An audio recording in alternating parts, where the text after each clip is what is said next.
บายดีเด้อทุกคนสบายดีจ้าขอลงวิจารณ์นะทุกคนวันนี้เขากามีภารกิจทุกคน ไปฮับลานเนาะไปฮับลานจัสมินมีลูกกะมีแต่นี่แหละไปฮับลานเนาะเพราะว่าจัสมินกับจมเด้อยากถ่ายคลิปกับบ่าวกบบ่าวกบไปไหนสิถ่ายคลิปเนาะบ่าวกบกับบริสูอยู่บ้านเนี่ยทุกคนมื้อนี้ก็สิไปฮับลานเนาะย่านสาวคูบ่ปล่อยหลานอยู่นี่ ลูกเบาบ่นี่ลูกเบาก็เป็นตาย่านแท้เลยนะลายสิก้มหันเคยไปฮับแล้วเทื่อนึงนะไปฮับหลานกับแม่ตอนนั้นแล้วนี่ก็เป็นครั้งแรกเลยนี่ที่ว่าไปฮับคนเดียวเนาะแต่ละเทื่อก็ขับรถเนี่ยแม่ก็ไปเอาอันนั้นเทื่อนึงเพราะว่าลานก็เฮียนใกล้ๆแถวบ้านนี่แหละทุกคนก็ขับรถไปบ่ไกลเนาะเดี๋ยวก็สิไปฮับจัสมินเบิ่งดูถ้าเบิ่งรีแอคสาวคูเนาะไปแล้วก็มาฮับจัสมินเฮียนป.1 เนาะเฮียนป.1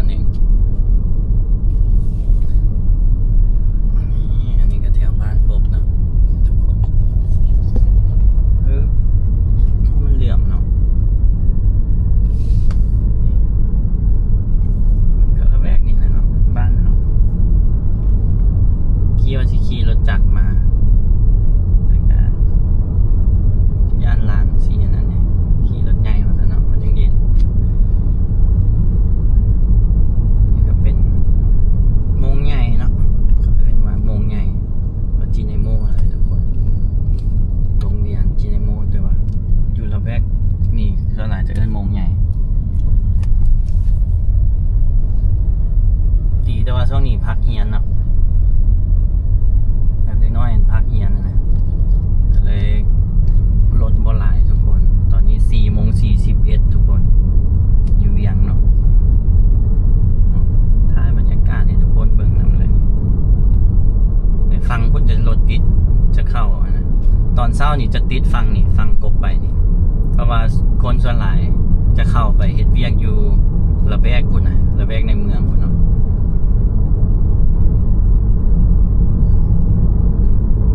ตอนกลับมานี่รถหลายอันนี้ดูจัสมิน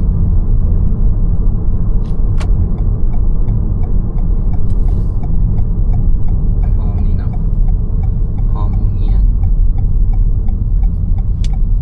ต้องลงไปได้นี่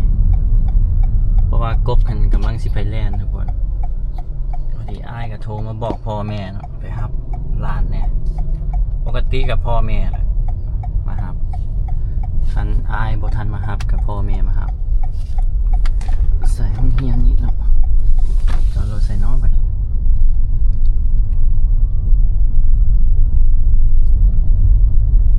นี่น่าจะเฮียนเพิ่มนะคือว่าเพราะว่าอันนี้มันช่วงปิดเทอมแหละจอดใส่น้องไป จะมีอันนั้นประกาศเลยเนาะนางอันนั้นจัสมินป.1 ป.1 แทบบอกว่าบ่จืดเลยดิ ถามแม่ก่อนกำลังว่าสิไปแลนด์ทุกคนโทรหาแม่ก่อนโทรหาพ่อก่อน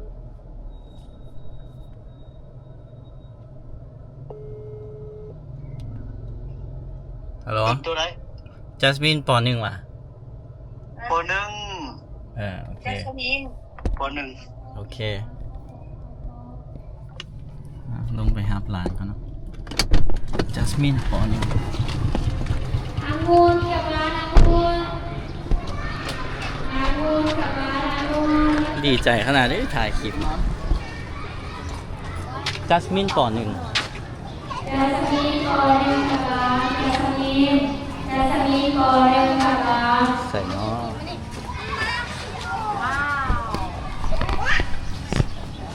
ใส่ว่าเฮียนั่นเฮ้ยชงหายด้วยนี่ อียาวปวดกายอียา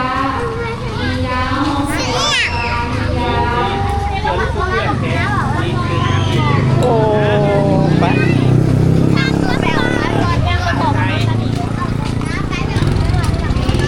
เลิกจดละเลิกจดละ4 โมงไปขึ้นรถหลานสาวหลานสาวซ้อมไว้เพื่อเอาลูกเดี๋ยวฮะอะไรขึ้นมาเครื่องหลายแท้ฮะว่าเครื่องหลายเอ้าอยากออกคลิปกับออกกบนะสบายดีกล้องเนี่ย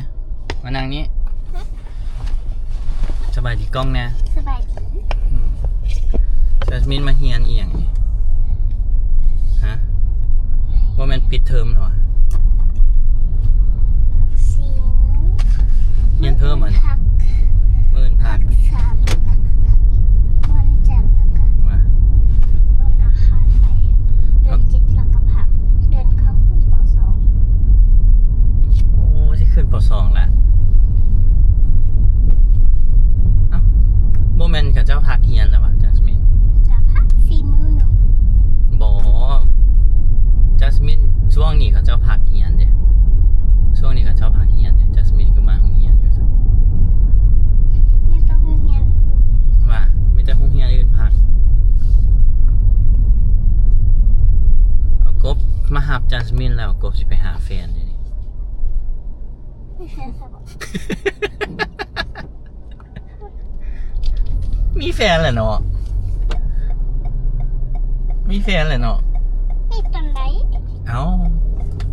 มีแหละเนาะกบบ่เปิดซื่อ ตอนไหน ๆแต่โดนพุ่นแหล้ว จะโดนอีกอย่างคือบ่เห็น ว่าบ่เห็นว่ะ บ่เห็น เอากบไปซ่องแฟนดิ ซอกอยู่ใส่ ซ่องอยู่แถวนี้แหละ ซอกละ ซอกแล้ว ห้องตัวเอ๋ย เอ้าอยากให้เอากบมีแฟนหรืออยากให้มีเมียหึอยากให้มีอีหยัง แม่กับแฟนมันก็แม่กับแฟนเป็นแฟนแล้วก็เป็นแม่กันก็เป็นผัวแม่กัน เป็นแฟนแล้วเป็นเมียอันบ่แต่ว่าเป็นเมียเลยได้บ่ฮะบ่ได้ได้บ่อยากให้เอากบมีลูกจักคน ถ้าแม่เอากบเอาลายจากแขนออกก่อนนะลูก ลายมันออกบ่ได้แล้วมันซักแล้วนี่นะลายนี่นะ เอาลูกออกมาแล้วลูกย่านเอากบลูกเอากบ ลูกกับกบสิยันเนี่ย ย่านอะไรเนาะปั่นเอากบบ่แม่นผัว เอาก็เป็นพ่อเลยเนาะ แล้วก็คือสักร้ายล่ะ เอากบมักเด้ มันเท่ป่ะ แม่มันเท่ ก้อง มันเท่เพราะอะไรนี่แจสมินขึ้นหน้าดำหน้าเลยใช่ปะฮะมันอย่างกันจับอยู่หัน มึงกี้ไปเบิ่งมดทรายกับว่ามีหมูอีกหมูขึ้นใหญ่แท้เมื่อกี้นี่ปูใช่ไหมหาบได้ฮะแต่เอากบฟ้ากบมาหาบเอา เขาบอกมึงขี่รถมาแต่เอากบกับขี่มาว่ะ บอกว่าปูว่าสิออกไปหาบแต่กบบอกว่าบ่ไปเดี๋ยวกบสิมาหาบเอาเป็นอย่างนั้นน่ะ กูชี้ ฮะ กูชี้ สตูซี่สกูซี่ เฮียนหลายกระเป๋าหนัก มาตอบเป็นอังกฤษได้บ่ ตอบเป็นอังกฤษได้บ่ตอบเป็นอังกฤษได้บ่คือเฮ็ดใจหายใส่หึไปสอนเอาลุมๆมันบังนั่น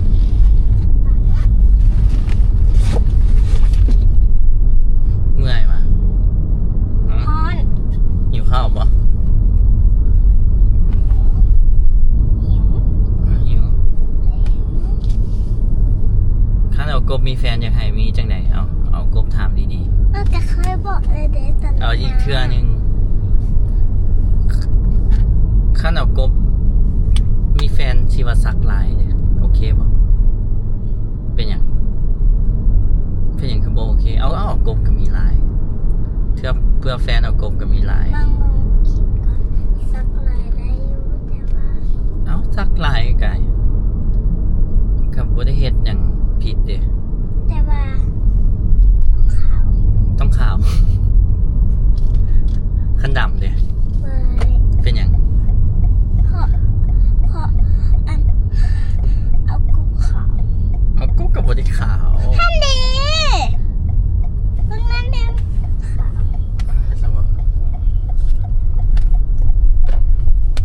เอากบบ่เอาก็ได้ละติลูกนี่ว่า บอกว่าสึกก็เป็นแฟนกัน เป็นแฟนผู้ใดล่ะ โอ้โห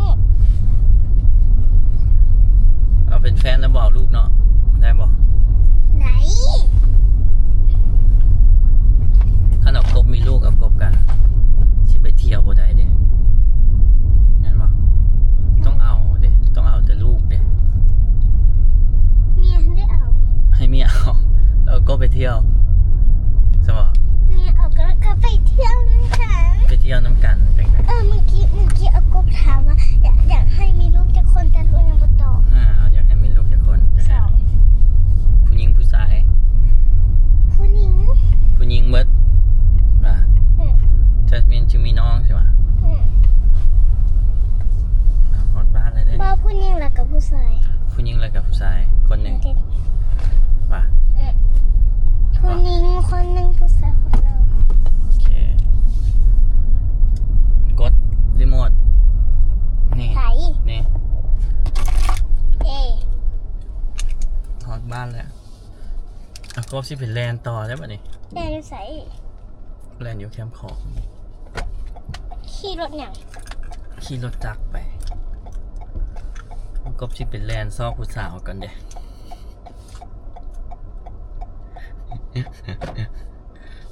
ไปซอกอัน ลูกก็อยากไปเชียงของ ฮะ อยากไปเชียงของ อยากไปอหย่าง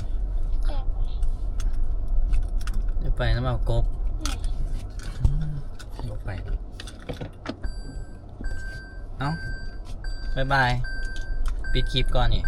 พอดี บ่ปิดอยากถ่ายอีก อืม อยากถ่ายอีกจัสมินกับถ่ายของจัสมินแหละ ก็มีอันทาย อ้าวจัสมินอยากเป็น YouTube อ่ะว่าอยากเป็นยูทูบเบอร์ว่ะ เอาอันนี้ตังค์ บ่ตั้งก็ได้ ตังค์ไร บายบายนะทุกคน คลิปนี้ไปฮับร้าน ถือว่าในครูก็บ่เป็นอย่างเนาะสักครูบ่ให้สิเนาะสักครูบ่คิดว่าเอากบสิเป็นลักพาโตหลานเนาะ ก็ทรงเฮาเป็นจังซี่เด้ทุกคนอันนั้นเด้บายบาย บ๊ายบาย ฝากกดไลค์กดแชร์คอมเมนต์มาแหน่ ฝากกดไลค์กดแชร์คอมเมนต์มาแน่ ทุกคน ทุกคน ขอบใจทุกคนที่เบิ่งคลิปจนจบเด้อ ขอบใจทุกคนที่เบิ่งคลิปจนจบเด้อ โอเคบายบาย บ๊ายบาย บ๊ายบายนะทุกคนเจอกันคลิปหน้ามากระ เอา เจ กดที่ท้ายอีก บอกกบมาถ่ายแล้วบ๊ายบาย